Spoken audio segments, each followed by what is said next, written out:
A 3-year-old boy sneaks into the nursery when no one is watching to see his newborn baby sister. While playing around, he knocks off her name tag, then takes the name tag from the nearby crib and throws it on the floor. Just then, a nurse walks in and sees what happened. The careless nurse doesn't even look and puts the name tags back randomly. Little does she know, her mistake will bring disaster to 2 families. 14 years later, the boy has grown into a handsome teenager named Unsu. Next to him is his sister, Unsu. They've lived a comfortable life since childhood. Meanwhile, the real heiress has a miserable life, beaten by her mother every day. Her name is Shinei. Perhaps fate has decided to put these 2 girls in the same class. Both are top students in their class. Today, the teacher picks a class president. Unsu gets more votes than Shinei. This makes Shinei very upset. Then, the teacher announces a poetry and art exhibition next month. The only spot should have gone to Shinei, but the teacher gives it to Unsu. Everyone knows the teacher favors Unsu because her family is rich.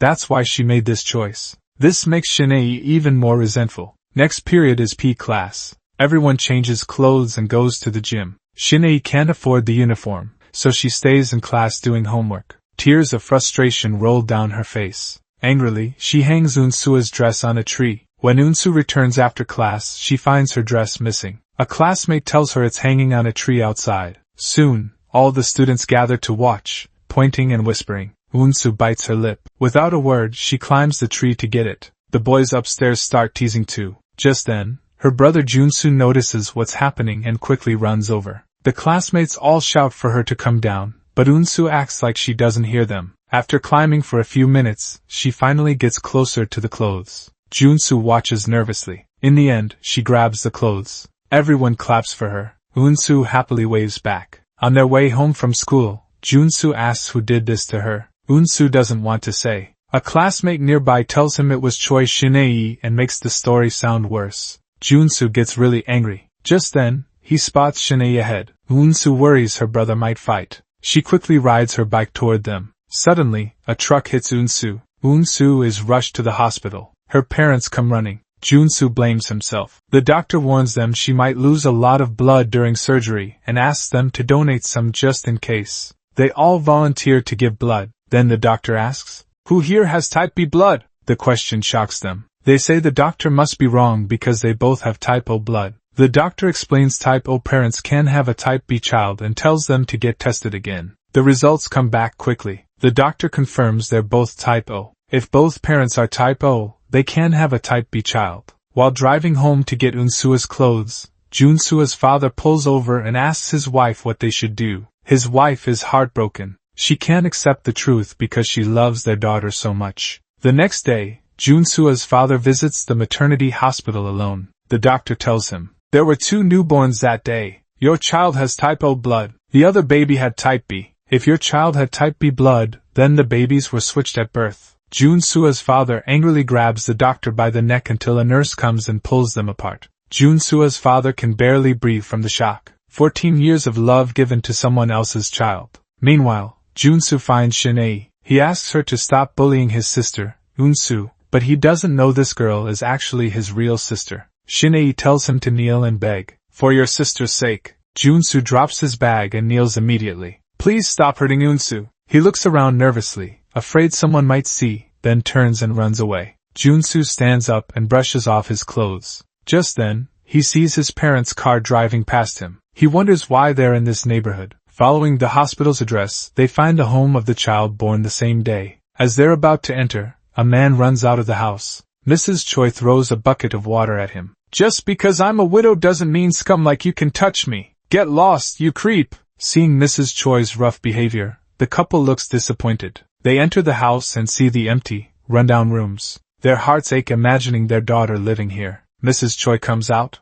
"Are you here to eat?" They realize it's actually a small restaurant. Noticing their nice clothes, she doubts they came to eat here. Junsu's father asks if her daughter was born at that hospital. Mrs. Choi immediately suspects trouble. Junsu's mother tries to leave, but her husband stops her. "I don't want to see that child," she cries. Mrs. Choi thinks they're causing trouble. Junsu's mother tries to leave again. Mrs. Choi grabs her arm forcefully. The husband says, "Our babies were switched at birth." This scene is witnessed by Junsu, who followed them. He walks down the street in shock, never imagining that the sister he always loved isn't actually his real sister. This is too hard for him to accept. Later, he visits Unsu at the hospital. They talk and laugh happily together. Looking at his cheerful sister, Junsu can't bring himself to tell the truth. That night at home, Junsu's father thinks about that poor family's house and that troubled woman. He imagines his real daughter living in that home. Then, Junsu's mother suggests they move abroad as a family and pretend nothing ever happened. Junsu's father agrees. The next day at school, they prepare to transfer for overseas study. Both parents stand firm on their decision. They happen to see the school art exhibition. After the art teacher leaves, Junsu's mother notices a name on the winner's board. "Who is Choi Shin-ae?" she asks. Junsu snaps, "You don't need to know." But Unsu patiently explains, "She's the top student in our class." The mother wants to meet this top student and looks around for her. Suddenly, she freezes. Mrs. Choi is walking toward them. She quickly signals her husband, who is equally shocked. Mrs. Choi and Shin-ae greet each other. Shin-ae looks down on her poor, messy mother, telling her to leave quickly. Just then, on their way home, the whole family stays silent, even Junsu. Unsu thinks she did something wrong. Meanwhile, Mrs. Choi asks Shin-ae about Unsu. Shin-ae says she envies their family because they have rich parents. Back home, the parents look troubled. Only Junsu keeps Unsu company. Looking at his adorable little sister, Junsu smiles. At the same time, Shin-ae can only eat leftover food from customers every day. She complains unhappily. Mrs. Choi immediately takes the food away and yells at her. "Get out if you don't want to eat!" Shin-ae talks back. Without another word, Mrs. Choi chases Shin-ae to hit her. Luckily, she runs fast and avoids being beaten. Meanwhile, Unsu is much happier. Her mother makes her premium pork cutlets. Looking at this girl who isn't her real daughter, she feels an indescribable sadness. Later, Junsu takes Unsu to school. At lunchtime, classmates gather around Unsu, curious about her delicious food. She opens her box to show pork cutlets and ham, making everyone envious. But when Shin-ae opens her lunchbox, it's just pickles and rice. This makes her embarrassed. Afraid others will see, she decides to eat outside. But just then, Shin-ae looks at Unsu with resentment. Unsu quickly says, "Sorry." Shin-ae angrily turns away. But Unsu doesn't know Shin-ae hasn't eaten for 2 meals. After school, Shin-ae meets her terrible brother again. He immediately drags her aside. Unsu happens to see this. He orders Shin-ae to steal money from their mom, or he'll hit her. But Shin-ae refuses. As he raises his hand again, Unsu appears and stops him. She gives him money from her bag. Shin-ae knocks the money away, calling it unnecessary meddling. This angers her brother. He pushes Shin-ae hard, then picks up the money and walks away. But all this, Shin-ae doesn't accept Unsu's kindness. She angrily turns around and leaves. Just then, Shin-ae bows and says, "Sorry," then runs away quickly. Junsu's father sees it's his real daughter. He quickly calls her back. They go to the riverside together. He asks why she didn't ride a bike for such a long distance. Shin-ae says her family can't afford one. When he offers to buy her a bike, she refuses. Looking at his poor real daughter, he feels heartbroken. While walking Shin-ae home, he notices her staring at a doll in a shop. Without hesitation, he buys the doll. As they're about to leave, Mrs. Choi sees them. She quickly hides. What surprises Junsu's father more is that Junsu's mother is also secretly watching Shin-ae. Back in her room, Shin-ae really loves the doll. She says to herself, "Why can't I have a dad like that?" Mrs. Choi overhears this. She immediately hits Shin-ae. "Are you a beggar?" she shouts. "Taking things from strangers." Actually, Mrs. Choi is just afraid of losing Shin-ae. That's why she acts so harshly. Shin-ae pushes her mom away, upset. "Why do you treat me like this? Mom, what have you ever done for me? Have you ever bought me anything nice? All you do is hit me, make me suffer, and order me around." Mrs. Choi snaps angrily. "Get out," she yells. Shin-ae, who's been holding back for so long, can't take it anymore. "Why do other kids who don't study as hard as me get to wear better clothes and even get toys like this? What did I do wrong?" As they argue, Mrs. Choi accidentally lets slip. That's when Shin-ae learns she and Unsu were accidentally switched at birth. Meanwhile, the adopted daughter lives happily with her family every single day. The mother even convinces the father to give up their real daughter. They plan to move abroad and pretend nothing ever happened. The father agrees. But unexpectedly, on their way home, their real daughter shows up. This shocks them. She asks, "Am I really your daughter?" Hearing this, Unsu can't believe it. Unable to accept the truth, she drops her doll and runs away. Her brother quickly chases after her. Then, the parents take Shinei home. Seeing the house like a princess's castle, she feels happy. Looking at Unsu's toys, she can't hide her excitement. She feels all this should have been hers. Meanwhile, the brother keeps searching for Unsu. Finally, he finds her on her way home from school. Unsu shares her doubts with him. I can't draw like you, brother. People say we don't look alike. I'm not good at studying. Mom, Dad, and you are all so smart, but not me. Her brother disagrees. He says, You're my only sister. After his comforting words, Unsu agrees to go home. That night, Unsu has nowhere to sleep, so she stays in her brother's room. Later, the mother comes out and enters Shinei's room. Seeing her real daughter kicking the blanket, she almost fixes it for her but stops herself. She still can't accept this girl. Not knowing what to do, she quietly closes the door. She goes to the living room to talk to her husband. Send her back tomorrow. But this time, the husband refuses. He scolds her for being so cruel, but the wife stays firm in her decision. Early the next morning, Shinei starts looking through Unsu's clothes to wear. Then Mom walks in. Shinei looks nervous. Mom says, Don't touch Unsu's things. Change your clothes now. Shinei gives Mom a resentful look. At breakfast time, Shinei greets everyone, but no one responds. Mom places cups in front of each family member, but Shinei gets a plain white cup. Shinei stares at her cup, then at Unsu's cup across the table. She feels that should be hers. Mom watches her impatiently. Dad notices the awkward tension, then leaves without finishing his meal. On the way to school, Shinei takes Unsu's bicycle. She believes everything Unsu has should belong to her. Being very competitive, she always tries to outdo Unsu, but Junsu won't let her. They chase each other down the road. Finally, they reach school. Shinei, arriving first, smirks at them. Junsu worries the news has spread at school. He's concerned for his sister. Sure enough, Shinei tells classmates about the situation. When Unsu enters the classroom, ready to greet everyone, she notices everyone staring strangely at her. She realizes Shinei told everyone. Under their gaze, she returns to her seat. Her desk mate feels sorry for Unsu and hugs her tightly. After school that day, Shinei finds Unsu and yells, Go back to your dirty, poor home. Never come to my house again. Seeing Unsu stay silent, Shinei mocks her further. Your real mom is suddenly some poor woman, and you even have a thug for a brother. Scared now? Unsu says. No matter what, she's still your mother, the person who raised you. How can you talk about family like that? You're really mean. Hearing herself called ungrateful, Shinei angrily pulls Unsu toward the noodle shop. Their classmates look worried. They find Unsu and tell him what happened. At the same time, a woman approaches Mrs. Choi. She asks, How much money Mrs. Choi got for raising someone else's daughter for 14 years? Without a word, Mrs. Choi throws a bowl of water in the woman's face.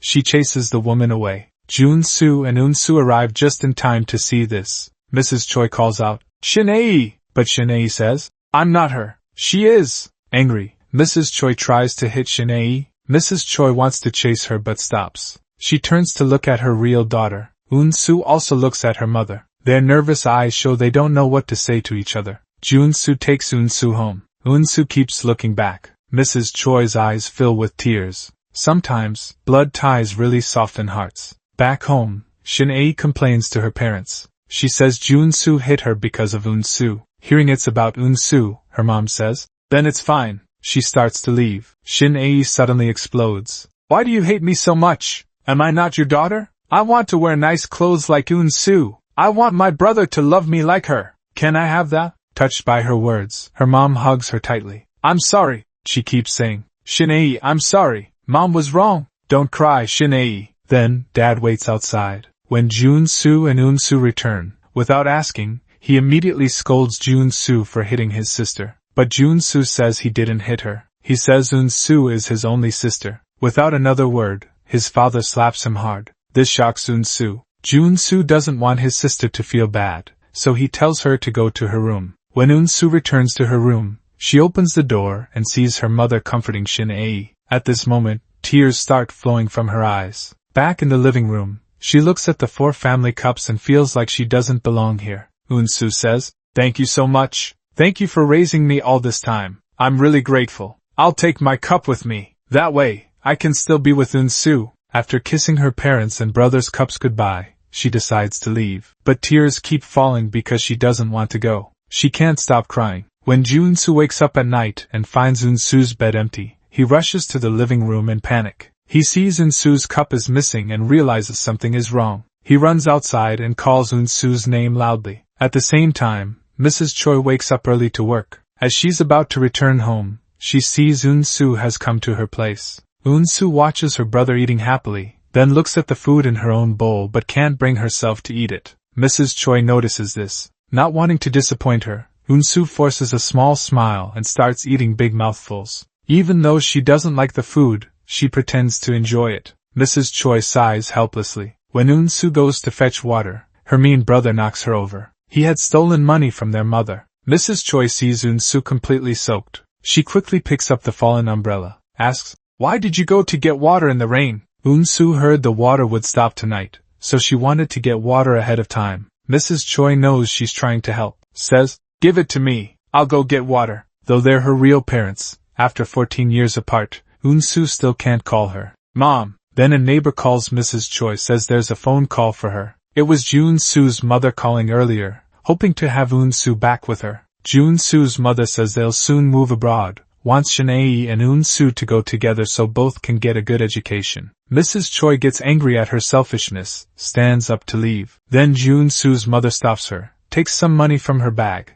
hoping to get Unsu back. But Mrs. Choi throws the money at her face, says, "Is this how rich people act? How dare you give me such dirty money?" At the same time, 2 guests come to the house. Unsu tries to earn money for the family by cooking for guests like her mom does. But the guests keep finding faults, make her sing a song for them, or they won't let her go. Mrs. Choi sees this, tears start falling. She rushes into the room, pulls Unsu out, brings her to the mother who raised her for 14 years. Unsu sees Junsu's mother and can't hold back, cries out, "Mom!" They hug each other tightly. At this moment, Unsu finally returns to the arms she's longed for. Junsu's mother sees her missed daughter. Mrs. Choi decides to let Unsu go. She doesn't belong here. She walks toward them, tells Junsu's mother, "She called you Mom. She would never call someone Mom unless she truly means it. She still hasn't called me Mom even once." Mrs. Choi says again, "If Unsu stays with me, she'll just work herself to death at the restaurant.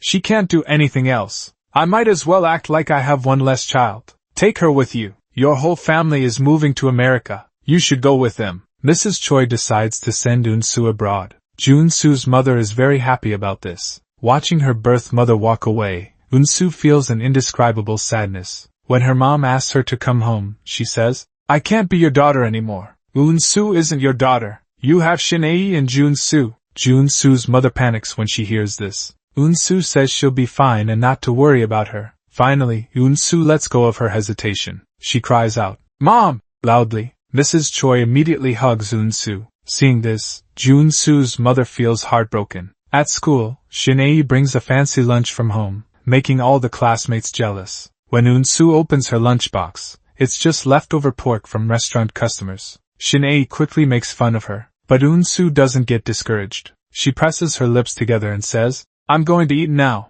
It's really good." She's such a mature child, it breaks your heart. After school, Junsu catches up with Unsu. As they walk home together, they talk about many things. Then Unsu says they shouldn't meet anymore. Junsu doesn't understand why. Unsu explains, "I'm afraid when you suddenly leave for America, I won't be able to handle it, so I want to pretend I don't know you." After saying this, she quickly runs home. Junsu watches her leave, tears welling up in his eyes. Today is Shanae's birthday. It's also her first birthday celebration. Before this, her adoptive parents would either hit her or give her leftover food. Now she finally receives birthday gifts and is overjoyed. As she prepares for school, she asks her parents how many classmates to invite. Her mom says she can invite everyone. Then her mom suddenly remembers it's also Unsu's birthday. Dad says it would be nice if Unsu could come tonight. Shanae pretends to agree, but back in her room, she thinks to herself, "How long will they keep talking about Unsu?" Meanwhile, Unsu has no one celebrating her birthday this year, and no birthday gifts.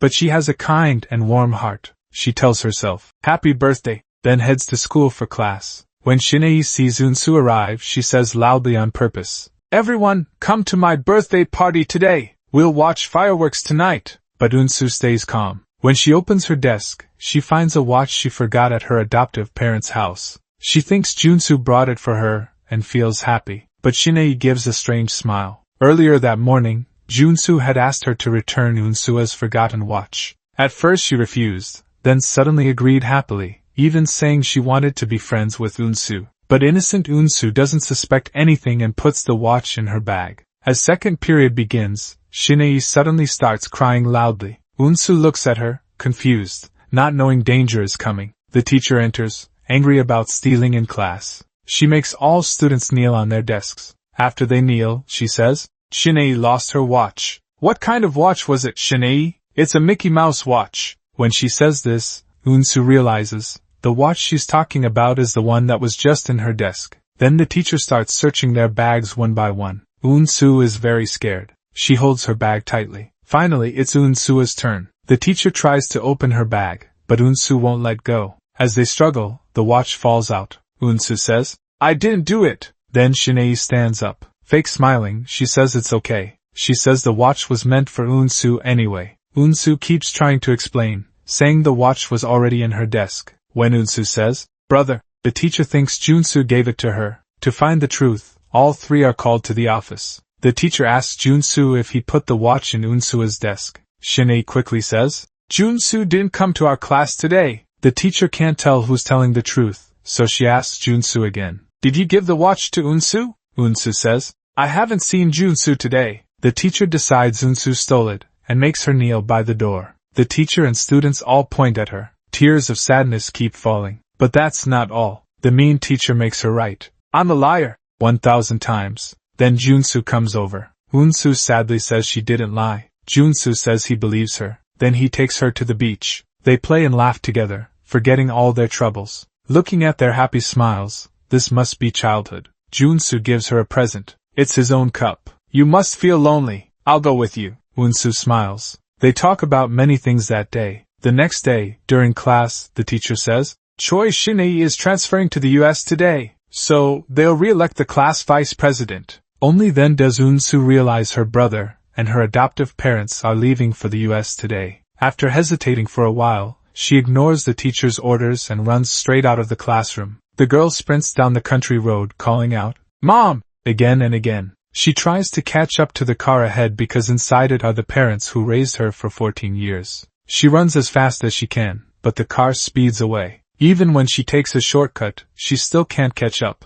"Mom! Dad! Junsu!" 10 years later, a handsome young man appears, remembering the times he spent with Unsu, going to school together, playing water fights together. He is Unsu's brother Junsu. He's back. He rents a bike on the street and rides through places they once visited together, then stops by Unsu's family noodle shop. A girl asks, "Still haven't found that sister?" Junsu says, "Not yet." Turns out, he comes here every year to look for Unsu, but she keeps moving, so he can't find her. Meanwhile, Unsu works as a hotel operator. On her way home from work, they pass each other without noticing. Later, Junsu meets his friend Taesuk. Taesuk is the son of the hotel owner where Unsu works. Because of family issues, Taesuk lives at the hotel. While talking, they mention a Mrs. Choi. Taesuk says he calls the operator Mrs. Choi when bored. Little does he know this Mrs. Choi is the Unsu Junsu has been searching for. The next day, while Taesuk drives Junsu to the airport,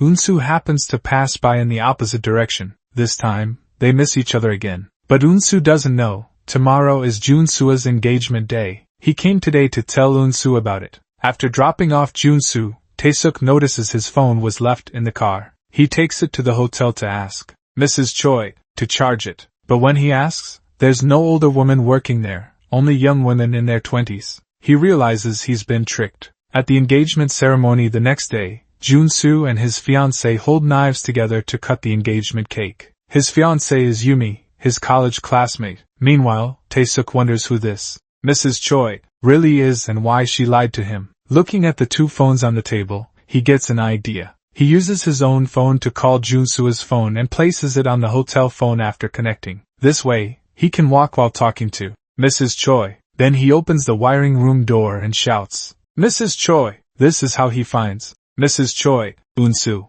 Taesuk then calls Unsu outside, asking why she lied to him. Unsu says she was afraid he might be dangerous, so she pretended to be 37 years old. Tae-suk doesn't know whether to laugh or cry. The more he thinks, the more fooled he feels. So, using his father's connections, he makes Unsu his personal room assistant. Unsu isn't happy about this. One day, she spends hours cleaning his room, thinking it's finally clean, but the kitchen is still a complete mess. She finds a bottle of hot sauce and decides to teach this arrogant guy a lesson. She pours all the hot sauce on his pizza. When Tae-suk comes out after washing up, he's pleased with her cleaning. Without looking, he takes a bite of the pizza, and it's extremely spicy. He knows Unsu played a trick on him, so he decides to get back at her. He calls Unsu over and asks if, while cleaning, she saw his watch on the table. Unsu panics, thinking she might have thrown it away with the trash. After she leaves, Tae-suk pulls the watch from between the couch cushions and puts it on. Meanwhile, Unsu and her coworker search through trash all day but can't find it. She remembers when Shin-ae falsely accused her of stealing a watch. This makes her very upset. Back at the hotel, she gives her own watch to Tae-suk, telling him to wear it until she can buy him a new one. Just then, he says, "This watch costs 4 million won. I found it." Unsu finally relaxes, then realizes Tae-suk was tricking her. Without saying a word, she pours a glass of water on his face. Everyone in the hotel is shocked. Unsu realizes she went too far, quickly apologizes, and rushes away. That day, Junsu sees a girl walking away. He thinks she might be the sister he's been searching for. When the boat docks, he runs after her through streets and alleys but can't find her. He asks his friend if they got a photo of the girl with the umbrella. Right away, the friend shows him the picture. Seeing Unsu's photo, his eyes turn red. Early next morning, he finds Tae-suk again, asking to stay for a few days. When they step outside, Tae-suk asks why he's back from Seoul. Junsu says he saw the person he wanted to meet but doesn't say who it is. Tae-suk tells him he's also going to Seoul for a few days and warns him, "Don't go near the person who cleans my room." Junsu is confused. He keeps asking, but Tae-suk won't say who it is. Then he takes Junsu's phone and finds Unsu. He asks her to help charge his friend's phone. Seeing Unsu still looks upset, he quickly shows off that he's wearing Unsu's watch and compliments that her watch even has lights. Unsu laughs at his antics. Tae-suk sees Unsu smile. He quickly apologizes for yesterday's incident. Before Unsu can respond, he hurries away. Unsu watches Tae-suk leave. Every day after that, Junsu comes to this place, hoping to see the person he dreams about. But Unsu never appears. What he doesn't know is that Unsu is cleaning his room. She places the fully charged phone on the table. Junsu unknowingly walks to Unsu's house. Mrs. Choi comes out to throw water, but they don't recognize each other. After a fruitless search, he rests on the sofa, suddenly noticing his phone was returned with a note left behind. "Your phone is fully charged. I heard you're staying here for a few days. Since you don't have luggage, I prepared pajamas for you. They're in the closet." When Junsu checks his phone, there are many messages from his fiancée, but Junsu doesn't reply. Next day, he returns to the pier, looking for Unsu, and eats lunch at the pier. Unsu receives a call. She quickly calls back. Turns out Junsu's phone died. He says, "Hello? Could you please charge my phone again?" She replies, "Sure, just leave it at the front desk." Suddenly, they notice their voices sound familiar. Unsu says she'll wait at the front desk. Junsu says he'll arrive in 30 minutes. But Unsu waits for a long time with no sign of Junsu. Turns out Junsu got a call. His fiancée's condition worsened again. He has no choice but to return to America immediately. Meanwhile, Unsu waits until almost closing time, but Junsu never shows up. She goes to check his room. After hesitating for a while, she opens the door. The room is empty. When she goes to the kitchen, she finds Tae-suk drinking there. As Unsu tries to leave, Tae-suk stops her. A bit drunk, he tells her about her family's situation and admits he's an illegitimate child. When Unsu tries to leave again, Tae-suk grabs her arm. Frightened, Unsu breaks free and runs out of the room. The manager sees her with her clothes all messy. The next day, a co-worker tells her she'll be in charge of that room now. The real reason is she's fired for improper relations with a guest. Feeling guilty, Tae-suk goes to the pier looking for Unsu. He sees her brother forcing her to meet with some old man. As Unsu is about to get in the car, Tae-suk rushes forward, grabs her hand, and runs away. They run through streets and alleys until they reach the sea. Tae-suk angrily asks why she skipped work to meet some old man. She explains her family keeps running from debts. Now she's lost her job. Her brother is a troublemaker who lazes around and owes lots of money. Her mother has lost the will to live because of him. The whole family depends on her earnings to survive. Now with no job, that old man likes her and offered to buy her. He asks, "How much?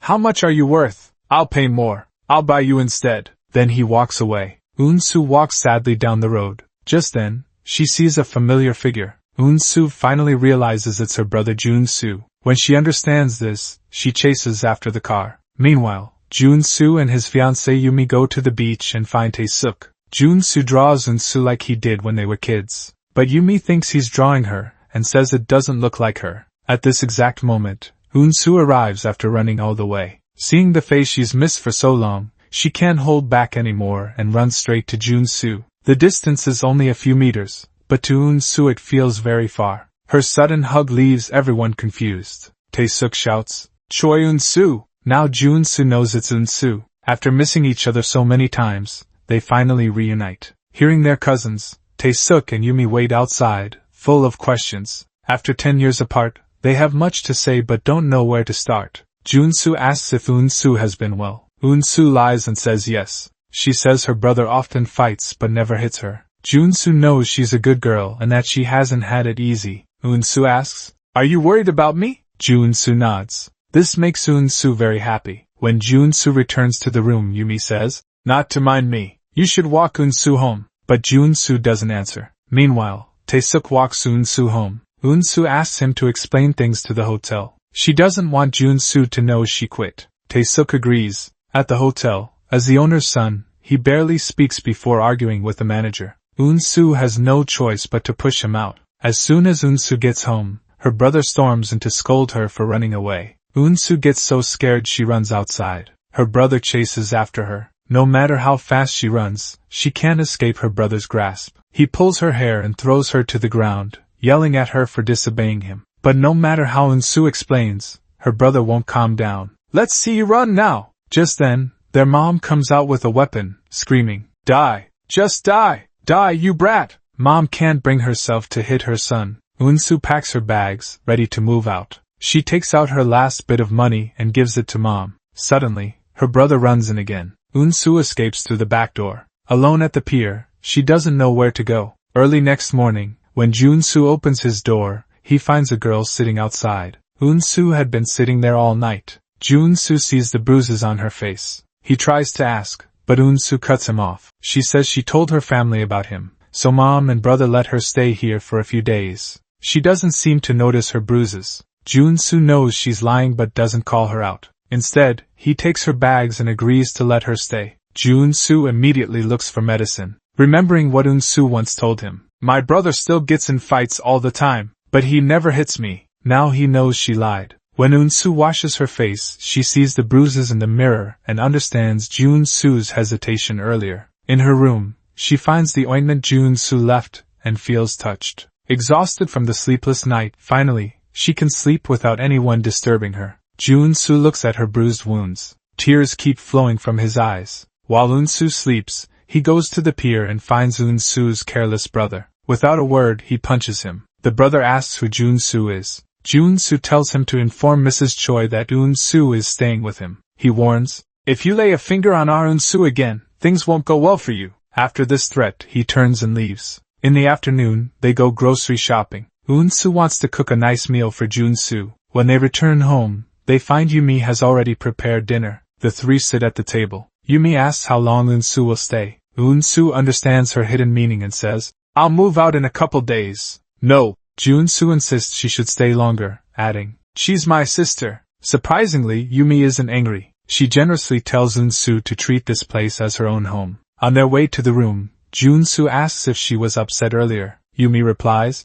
"She's your cousin. I'm not worried you'll cheat." After taking Yumi home, Junsu says he wants to say goodnight to Unsu. Yumi agrees without hesitation. Now Junsu can't wait to see Unsu. He walks faster and faster. When he arrives, Unsu sees it's her brother and quickly opens the door. He says he came back to say goodnight. Unsu is happy to hear her brother's goodnight. Then Junsu closes the door and leaves. The next day, Tae-suk decides to use his family influence to get Unsu her old job back. He tells the manager to transfer Manager Kim to another position. he finds Unsu and tells her she can return to work at the hotel. Unsu is very happy about this. Tae-suk asks her out to eat. Unsu happily agrees. When she arrives at work at the hotel, she notices everyone is ignoring her. She goes to find her old friend and learns manager Kim was transferred to the swimming pool by the new director. Unsu is shocked by this news. She says, "The director went too far." Her friend mentions the director's name is Han Tae-suk.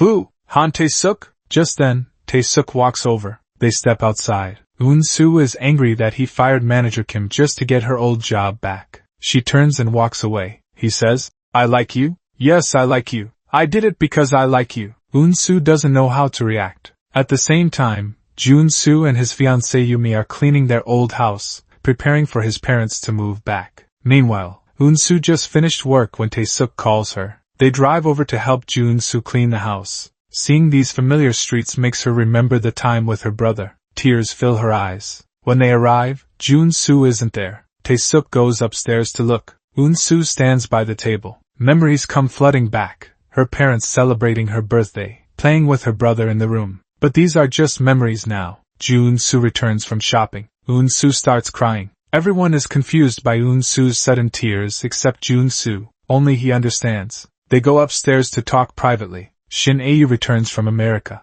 Unsu had to drop out of school early because her family was poor. Now she works as a cleaning temp at the hotel. Shin-ae says, "I'll become the hotel manager tomorrow." When Unsu asks about their adoptive parents, Shin-ae lies. "They went to America to forget about you. That's why they left. Everyone tries hard not to think about you." Unsu is heartbroken when she hears this. Shin-ae looks very pleased with herself. Junsu tells his fiancée Yumi and Tae-suk about what happened 14 years ago. Yumi feels very sorry for Unsu. Tae-suk says, "They were too cruel." While walking Unsu home, Tae-suk feels bad for her. He says, "I'll protect you from now on." Unsu stays silent. Meanwhile, Shin-ae yells at her brother angrily. She says, "Mom just got better, so why did you bring Unsu back?" Her brother replies, "Mom got sick because she missed Unsu." Shin-ae strongly disagrees. "In America, Mom thought about Unsu every day, and Dad and brother ignored me. That's why I hate Unsu." The next day, Unsu's brother finds Junsu and tries to blackmail him for money. When Junsu tries to leave, he threatens to cause trouble at Unsu's workplace if Junsu doesn't pay. For Unsu's sake, Junsu gives in.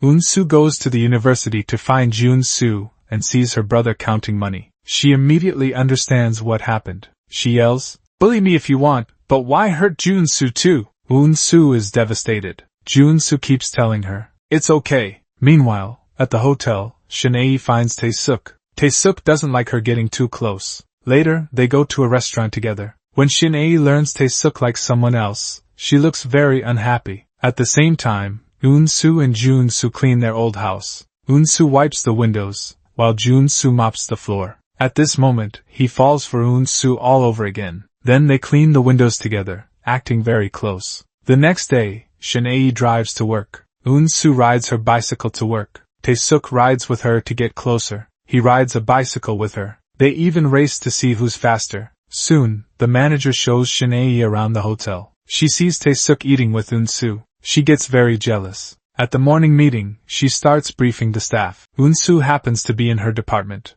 After the meeting, Unsu and her friend are glad to be in her department. But Unsu doesn't know this is actually the start of a nightmare. Just then, Mrs. Choi arrives, calling for Shin-ae. Shin-ae is afraid to see Mrs. Choi. Mrs. Choi keeps calling her name, but Shin-ae suddenly runs away. For Shin-ae, those 14 years of switched lives are something she can't face again. Mrs. Choi is hurt by Shin-ae's reaction but also proud of her achievements. Then, she looks at Unsu. She failed to keep her promise to Junsu's mother to let Unsu finish school. She says, "I never should have switched you back. What will become of you now that you've grown up like this? I'm so sorry, Unsu." Unsu understands her mother still loves Shin-ae very much. Junsu is focused on painting. The beautiful woman in his painting is the one he loves most. Right now, his beloved Unsu is with his sister. Shin-ae tells her their mother is sick and says it's all because of her. She asks Unsu to move out from Junsu's place so their mother won't get sick again. Unsu asks, "If I leave, will that help? Will everything be okay if I leave?" Shin-ae looks pleased with herself. That evening, Unsu cooks all of Junsu's favorite dishes.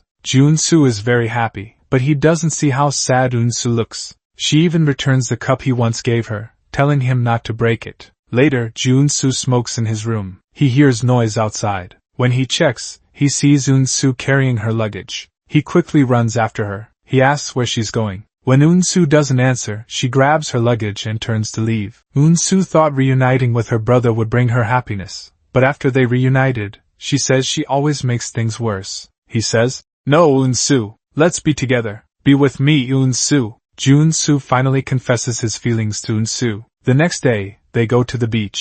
They reminisce about old memories. Meanwhile, Yumi returns home and finds a painting by Junsu. When she opens it, she sees that the woman in the painting is Unsu. Now, she finally realizes that Junsu loves Unsu. When Junsu comes home, he notices Yumi has been there. He goes to find her, but before he can break up with her, Yumi says, "Junsu, let's get married." But Junsu replies, "There's something I need to make clear." Yumi already knows Junsu wants to end things. At the same time, Taesuk kneels in front of Unsu. He confesses his feelings to her again. Unsu doesn't know what to do.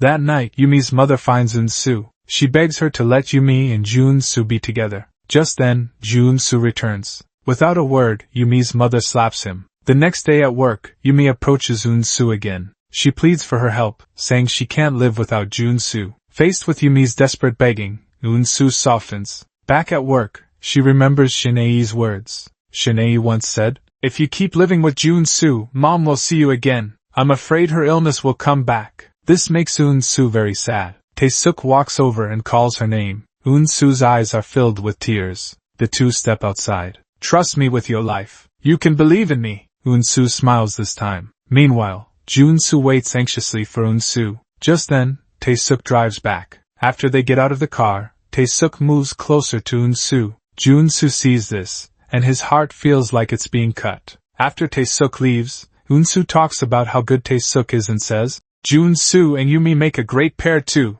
But Junsu stays silent, just focusing on his drawing. The next day, Taesuk walks with a spring in his step. Then he attends a hotel meeting, full of energy now that he has a girlfriend. He's more motivated than ever. After the meeting, Shinei asks why he seems like a different person today. Taesuk says, "I have to take care of my girl now." Later, Taesuk invites Unsu to play ball. He asks her to pick up the ball for him. Unsu is confused, but when she picks it up, she finds something inside. Taesuk smiles. It's a necklace. Then they take a walk together. Taesuk wants to put his arm around her but feels too shy. She asks, "Is the necklace expensive? How much does it cost?" Taesuk says, "Gifts can't be measured by money." Then he puts it around her neck himself. But Unsu feels she hasn't done anything for Taesuk, so she tries to return it. Taesuk stops her, saying, "You don't have to do anything. Just being alive is enough." That night, Taesuk takes Unsu to visit Junsu's family. Maybe it's fate's plan to reunite this mother and daughter after so many years.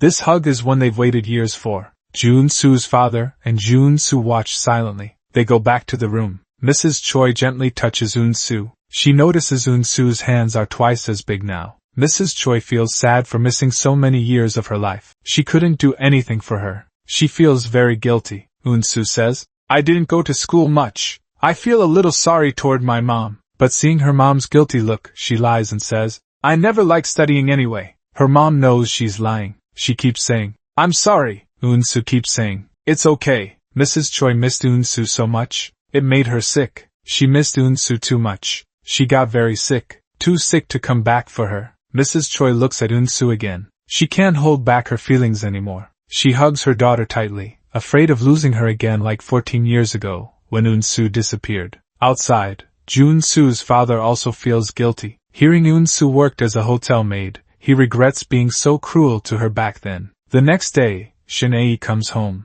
Seeing the dining table in the yard, she knows her mom is back from America. But as soon as she arrives, her mom questions her. "Why didn't you tell me about Unsu?" Hearing Unsu's name, Shinei looks upset. Just then, Unsu and Junsu return. Mrs. Choi quickly goes to greet them. In her heart, Unsu is her real daughter. Shinei glares at Unsu with jealousy, then storms out angrily. Junsu and Unsu run after her. Shinei's hateful look makes Junsu angry. Unsu stands there, hurt. Just then, Taesuk and Yumi arrive. Before they can speak, they see Unsu covering her face. They sense something's wrong. "What happened? Did someone hit you?" Who hit her? When Shin-ae hears this, she turns and leaves. She drives her car to the roadside and starts crying. She remembers school days when Unsu was class president, and she was vice president. Unsu always had better meals, and even mom wouldn't let her touch Unsu's clothes. Then she goes to her adoptive mother's place, and sees Mrs. Choi being bullied by an old man. Tears well up in her eyes again. She wipes her tears and prepares to leave when a little boy steals a snack. Mrs. Choi chases after him, shouting, "You little brat, stop running!" Mrs. Choi then notices her daughter of 14 years sitting in the car.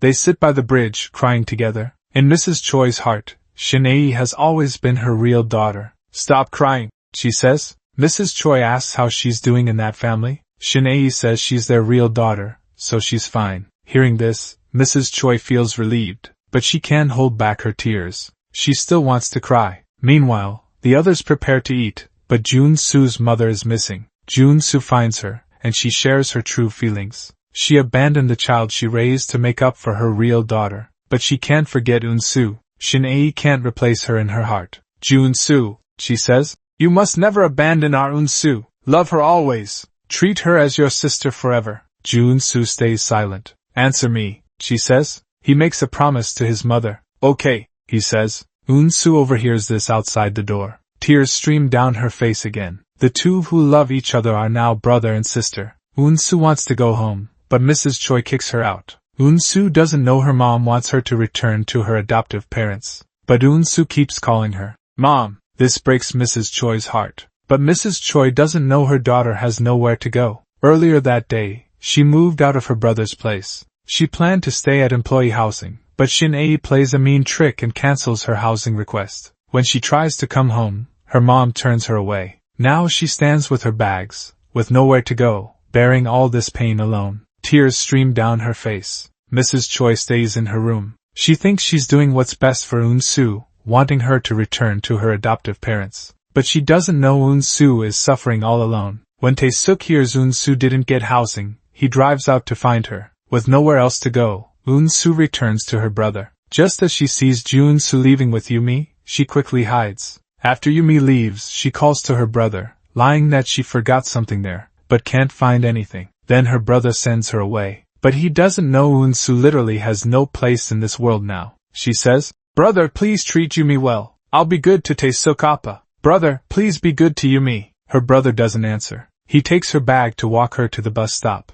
Watching his back, she finally asks, "Brother, now we really have to be just siblings again, right?" Jun-su nods. Right at that moment, Tae-suk arrives and sees them. He seems to understand something, but Tae-suk keeps dating Unsu as usual. He notices Unsu calculating daily expenses. He asks, "Are we out of money?" Their eyes meet. Tae-suk leans in to kiss Unsu, but Unsu can't accept things moving so fast. After Unsu leaves, he takes out some money to put in her wallet. He accidentally sees her photo with Jun-su. Now he understands everything, but he doesn't want to lose Unsu. So he says, "Let's get married. Let's get married, Choi Unsu." This sudden proposal leaves Unsu completely surprised. That night, Unsu calls her brother out. They both decide to start their own lives. Before getting married, they plan to revisit their childhood play spot. The next day, Jun-su lies to Yumi, saying he's meeting a college friend. Unsu also lies, saying she's shopping with friends.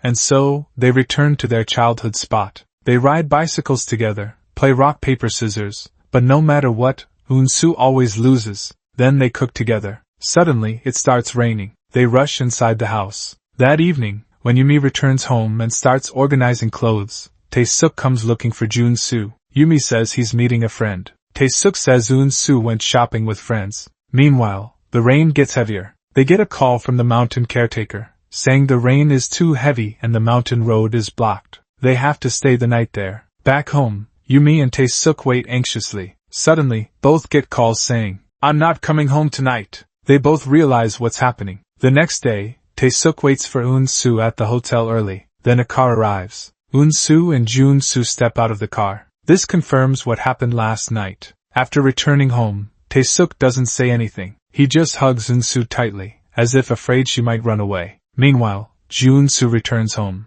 Yumi pretends nothing happened and greets him. That evening, they organize a gathering. When Tae-suk goes to his room to get something, he finds Jun-su's wallet there. He opens it and sees the same photo as in Unsu's wallet. All his emotions come rushing back. During dinner, he keeps drinking until he gets drunk. Then he says what's been in his heart all along. Unsu loves Junsu. The love they decided to hide together is finally revealed. Heartbroken, Tae-suk goes to wash his face in the backyard. Junsu comes to apologize, but Tae-suk tells him, "I'll do anything to get Unsu, even die." The next day at work, Unsu apologizes to Tae-suk saying, "I'm terrible for using you," but Tae-suk says, "I don't care if you love Junsu, I just want you by my side. Just stay with me." Unsu stays silent. To win Unsu, Tae-suk visits Mrs. Choi alone and tells her about his relationship with Unsu, hoping she'll agree to let them marry. Tae-suk's words make Mrs. Choi think deeply. Looking at Tae-suk's business card, she makes a decision. She goes to Junsu's mother's house and asks what she thinks of Tae-suk.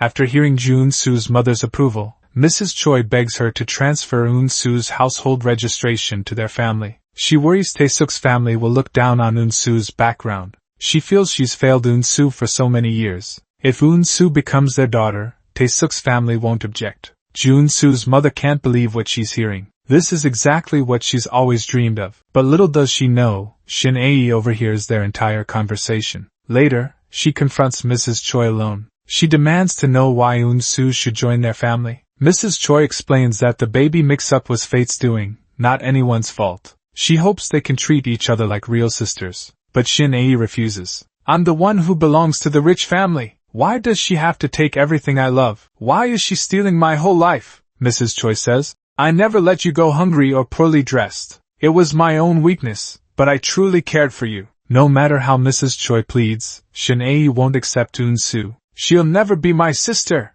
To stop Unsu from joining their family, she goes to her brother's art studio. She begs Junsu to help her. But while rummaging through his drawers, she finds letters from Unsu to Junsu. One line reads, "Now I can truly be your sister again. Brother, I love you." That evening, Junsu's mother gathers everyone. She announces plans to adopt Unsu. But the moment she finishes, Shin Ae stands up. "No, you can't do this. Do you know what Junsu and Unsu really are? They're in love. They love each other." Shin Ae throws down their love letters and storms out. When the parents read the letters, they finally believe it's true. He asks, "Junsu, what does all this mean?" "Huh, is this all true?" Junsu says, "Yes." As soon as he says this, it breaks everyone's heart. The parents look at them in shock. Since they can't get anyone's blessing, they decide to run away together. When Tae-suk finds out, he chases after them. But he's too late. Tae-suk watches the car get farther away, his heart aching like it's being cut by a knife. A few days later, the two walk together. But Unsu still feels worried. She feels like everyone is waiting for them. Since Unsu disappeared,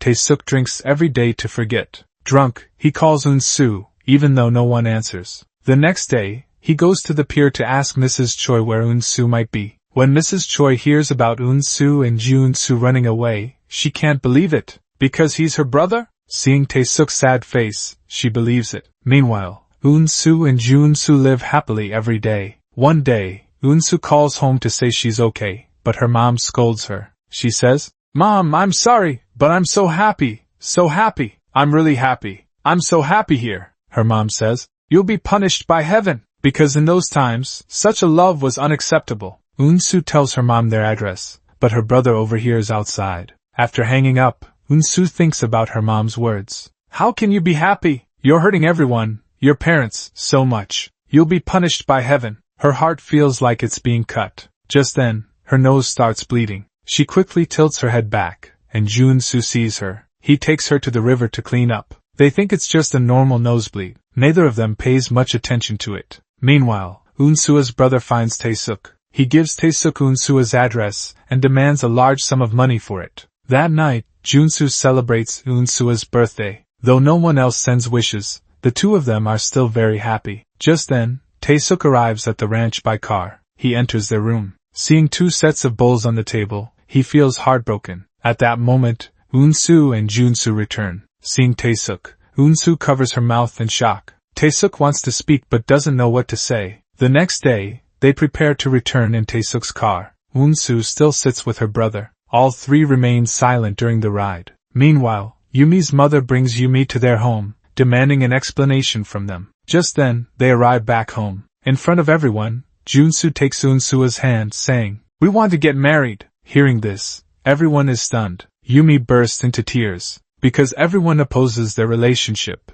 even her own mother. Overwhelmed by everything, Unsu suddenly gets another nosebleed. She senses something is wrong. She goes to the hospital for tests. The doctor tells her she has leukemia. This news hits her like a thunderbolt. Meanwhile, Junsu, pressured by Yumi's suicide threat, decides to end his relationship with Unsu. Unsu wants to spend her remaining time with her brother, but unaware of her condition, Junsu refuses. Taesuk accidentally discovers Unsu's illness. He decides to help her get treatment. After his repeated persuasion, Unsu agrees to go with Taesuk to a cancer center. But Unsu's condition keeps getting worse. Taesuk decides to tell Mrs. Choi about Unsu's condition without her knowing. He hopes they can find suitable bone marrow for a transplant. When Mrs. Choi hears this, she feels like her world is falling apart. Shinee happens to overhear this outside the door. Taesuk tells her, "Don't tell anyone, especially Junsu, because this is Unsu's last wish." The next day, Mrs. Choi takes all the family's money and goes to ask Junsu's mother for help.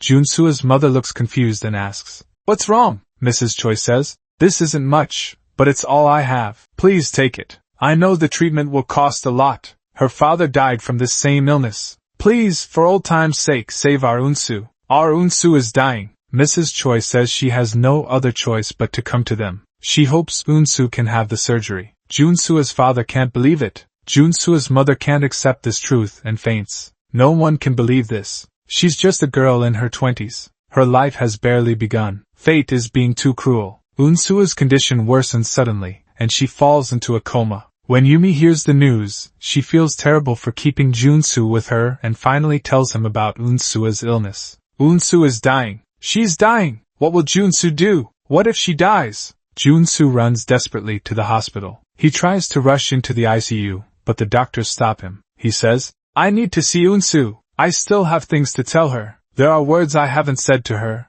I haven't told her I love her. Unsu. I love you, Unsu." Soon, the doctors call them out. They say Unsu might stay asleep forever. Even if she wakes up, she can't have the bone marrow transplant. She might even die while still in a coma. When Junsu hears this, but Junsu calmly walks out of the hospital. Taesuk quickly runs after him. No matter how much he tries to convince him, Junsu refuses to go back to the hospital. After returning home, Junsu acts as usual, continuing to paint his drawings, as if nothing is wrong. Meanwhile, Unsu's condition gets worse. Her blood pressure drops rapidly, and the doctor says she won't survive the night. He tells everyone to come say goodbye. Taesuk decides to force Junsu to the hospital to fulfill Unsu's last wish. Junsu finally explains why he won't go. He's afraid that if Unsu sees him one last time, she will die right away. So he stays away, even though it hurts. That way, she can keep living. Taesuk tells him what the doctor said. Finally, Junsu enters the hospital room. He gently touches Unsu's face.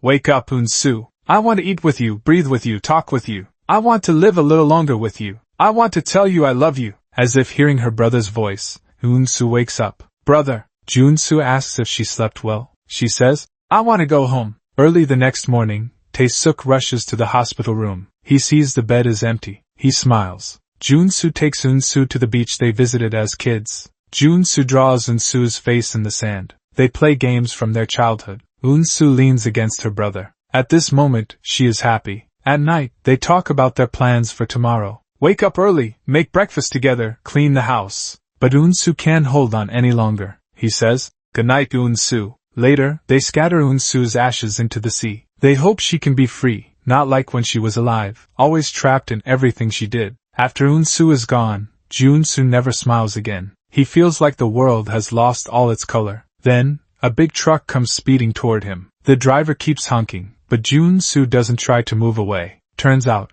without Unsu, Junsu no longer wants to live. He can't let Unsu leave this world alone. He wants to go with her. In life, they never got everyone's blessing, but in death, they hope to be happy together. Their love story is truly heartbreaking. If there really is a God, let's all make a wish together. Maybe some kind-hearted God will hear it.